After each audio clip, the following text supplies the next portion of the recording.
واش الراجل مسكين نايض مع 6 ديال الصباح وراك في موطور والشتا كتصب عليه ومخزون تحت قنطرق ومشي باش يجيب لقمه العيش ليك ولولادك وانت كتحلي فمك وكتطلبي كتشوفي داكشي ديال الفيسبوك والتيك توك والانستغرام وبغيتي تعيشي نفس المعيشه صافا با.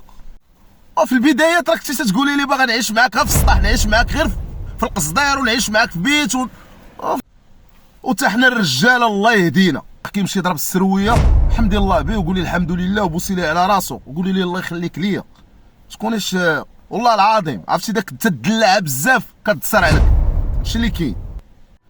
السلام عليكم ورحمه الله متابعي قناه تفاعل، خوكم ياسين اليوم غادي يهضر.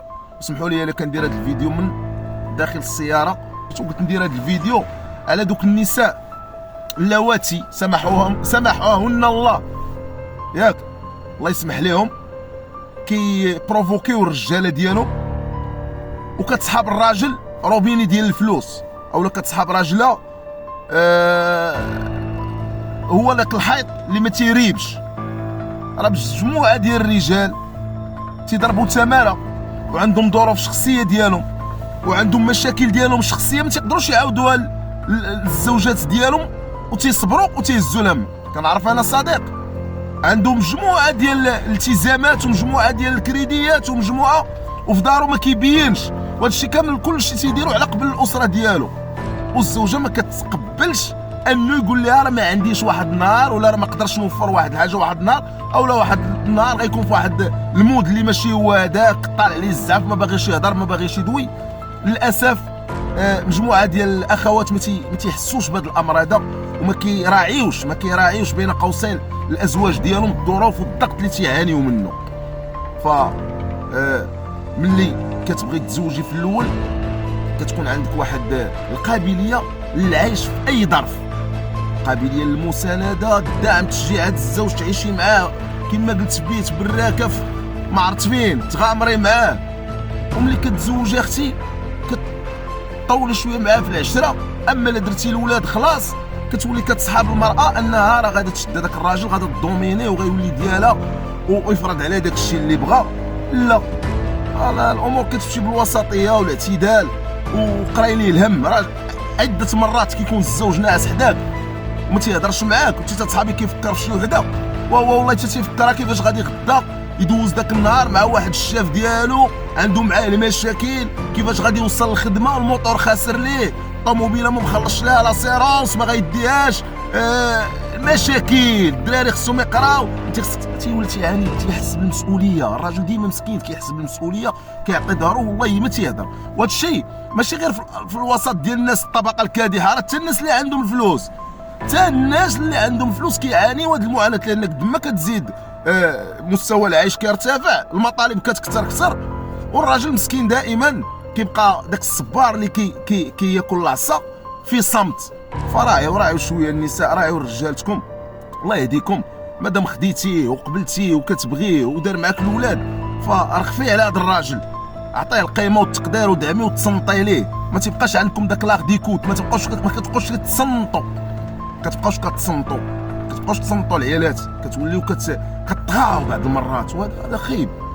حنا نحترم النساء، كاينين النساء وما تنعممش كاين المراه اللي كتلقاها واقفه جنب الى جنب مع الراجل والله واخا يبغي يطيح في بير والله تتجبدو والله تتبيع ذهبها عليه. فين هما هادو اللي تيبيعوا الذهب على قبل رجالتهم؟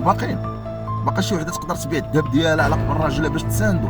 ما تنمسحهمش، ما تنقولش ما كاينينش، ولكن راه واحد النسبه قليله، 1% ولا 1 في المليار. الراجل راه تيعاني الضغط، والله الا كيعاني الضغط. الرجال كنعانيو الضغط بواحد الطريقه مباشره او غير مباشره.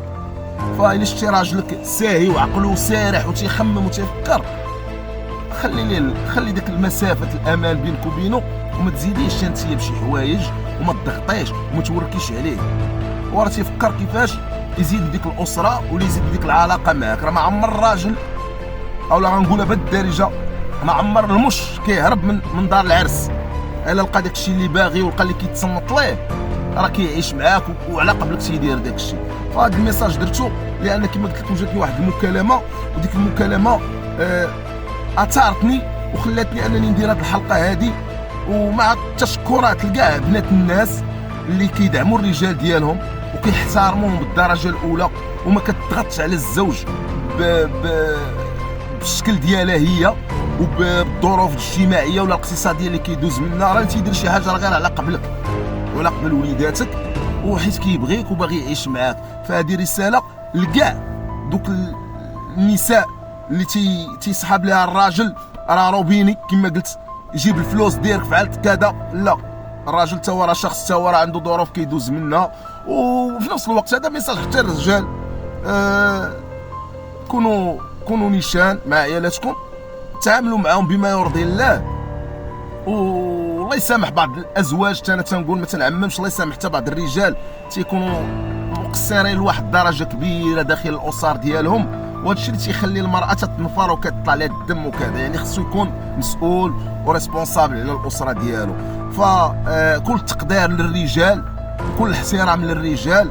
وعارف هذا الفيديو ما غيعجبش واحد العدد كبير ديال الناس، وعارف واحد العدد كبير غادي يجي على القلب، وكنتمنى انني نكون وصلت الرساله اللي بغيت نوصل للنساء بالدرجه الاولى وللرجال بالدرجه الثانيه.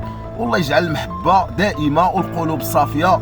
وراه ما تنعيشوش بزاف، هذه خذوها زعما قاعده، راه كنعيشوها شويه في هذه الحياه. اوني كو دي باساجي غادي ندوزو بالزربه بحال ما عمرنا كنا. فذلك نحاولوا نخليو الاثر الايجابي والطيب وتبقى العلاقه زوينه ما بين الزوج والزوجه ديالو.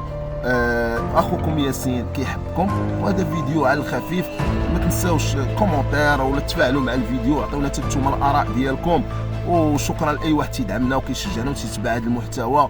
الى اللقاء.